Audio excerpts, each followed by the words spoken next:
नमस्कार। अपनी last video में हमने दानिश और उसके द्वारा आईएसआई एजेंट के तौर पर चूज की गई ज्योति, इन दोनों की शुरुआत से लेकर आखिर तक पूरी कहानी डिस्कस की थी। आखिर किस तरह पहले दानिश पकड़ा गया और फिर कड़ियां मिलते मिलते ज्योति का अरेस्ट हुआ। लेकिन अभी भी दो सवालों के जवाब बाकी थे।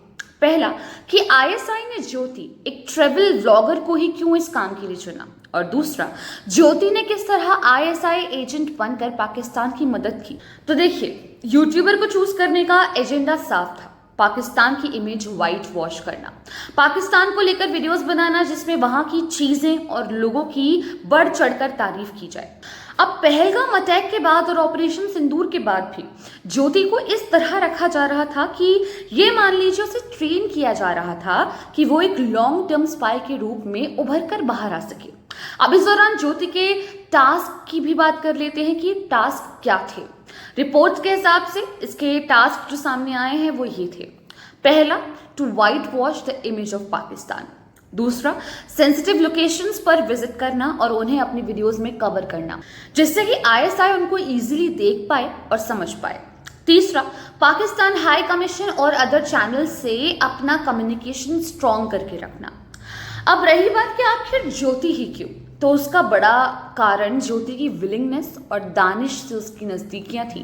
रिपोर्ट्स के हिसाब से ज्योति दानिश के साथ बाली और इंडोनेशिया भी घूमने गई थी, जो अपने आप में ही इनकी नज़दीकियों के बारे में या फिर इनके बॉन्ड के बारे में बताता है।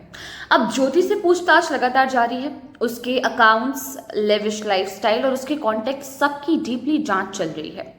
अब क्योंकि ज्योति का फैमिली बैकग्राउंड भी रिच बिल्कुल भी नहीं था, तो इस बेसिस पर उसे बेनिफिट ऑफ डाउट भी नहीं दिया जा सकता।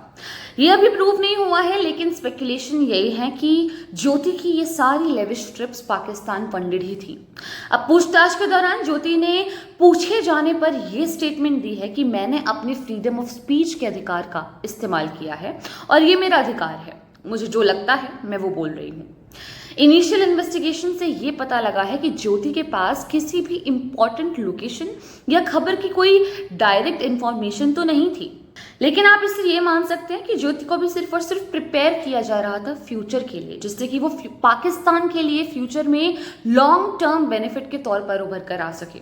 खैर, अब ज्योति इस समय जेल में है और 5 दिन के रिमांड पर है। 17 मई को ज्योति अरेस्ट हुई थी और अगले ही दिन उसे कोर्ट में पेश किया गया और अब 22 मई को दोबारा ज्योति को पेश किया गया था। ज्योति के ऊपर official secret act of endangering sovereignty and integrity of India, section 152 जैसे एक्ट लगाए गए हैं और जांच भी लगातार जारी है। ज्योति सिर्फ और सिर्फ इस पूरे एक्ट का एक हिस्सा थी और जस्ट बिकॉज उसकी खबर वायरल हो गई तो आज हम सब उसे जान रहे हैं, उसे डिस्कस कर रहे हैं।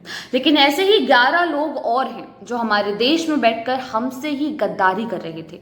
अगर आप इनके बारे में भी जानना चाहते हैं तो कमेंट सेक्शन में कमेंट कर जरूर बताइएगा। मी अंशिका शर्मा, साइनिंग ऑफ। जय हिंद, जय भारत।